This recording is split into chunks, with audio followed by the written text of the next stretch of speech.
पाचवा लता दीनानाथ मंगेशकर पुरस्कार 2026 खालीलपैकी कोणाला प्रदान केला जाणार आहे? उत्तर आहे कैलास सत्यार्थी. कैलास सत्यार्थी यांना बालहक्क आणि सामाजिक न्यायासाठी केलेल्या कार्याबद्दल हा प्रतिष्ठेचा पुरस्कार जाहीर झाला आहे. खेलो इंडिया ट्रायबल गेम्स 2026 मध्ये पदकतालिकेत अव्वल ठरलेल्या कर्नाटक राज्याने एकूण किती सुवर्ण पदके जिंकली आहेत? उत्तर आहे 23. कर्नाटकने एकूण 38 पदके जिंकली असून त्यामध्ये सुवर्ण पदकांची संख्या 23 इतकी आहे.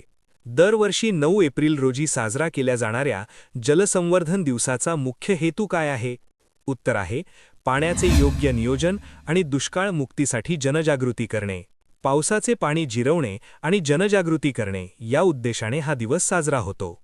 जागतिक पॅरा तिरंदाजी मालिका 2026 मध्ये भारताने एकूण 13 पदके जिंकली. या पदकांमध्ये कांस्य पदकांची संख्या किती आहे? उत्तर आहे 3. भारताने 7 सुवर्ण, 3 रौप्य आणि 3 कांस्य पदके मिळवून पदक तालिकेत अव्वल स्थान गाठले आहे.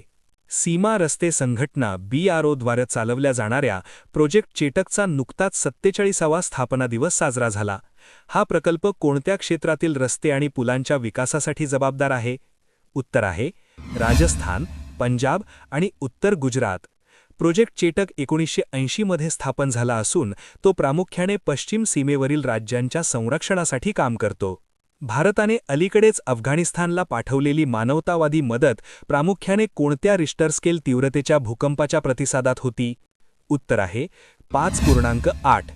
अफगाणिस्तानमध्ये आलेल्या 5.8 रिश्टर स्केलच्या तीव्र भूकंपाच्या संकटकाळात भारताने मदत पुरवली आहे. छत्तीसगडमधील कोणत्या वन्यजीव अभयारण्यात काळविटांचे यशस्वी पुनरागमन झाले आहे? उत्तर आहे बर्नवापारा वन्यजीव अभयारण्य. 1970 नंतर नामशेष झालेल्या काळविटांना रामपूर गवताळ प्रदेशात पुन्हा आणण्यात आले असून त्यांची संख्या आता 100 पार झाली आहे. कर्नाटकच्या बेंगलुरू येथे आयोजित रणसंवाद 2026 ही कोणत्या दलांची संयुक्त परिषद होती? उत्तर आहे भारतीय लष्कर, नौदल आणि हवाई दल. रणसंवाद हा तिन्ही दलांचा संयुक्त परिसंवाद असून त्याची ही दुसरी आवृत्ती होती. IPLच्या इतिहासात सर्वाधिक विकेट घेणाऱ्या खेळाडूंच्या यादीत भुवनेश्वर कुमार कितव्या स्थानावर आहे? उत्तर आहे दुसऱ्या.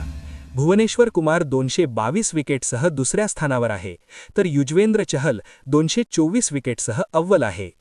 मिशन कर्मयोगी अंतर्गत आयोजित केल्या जाणाऱ्या साधना सप्ताह 2026चा मुख्य उद्देश काय आहे? या प्रश्नाचे उत्तर तुम्ही द्या.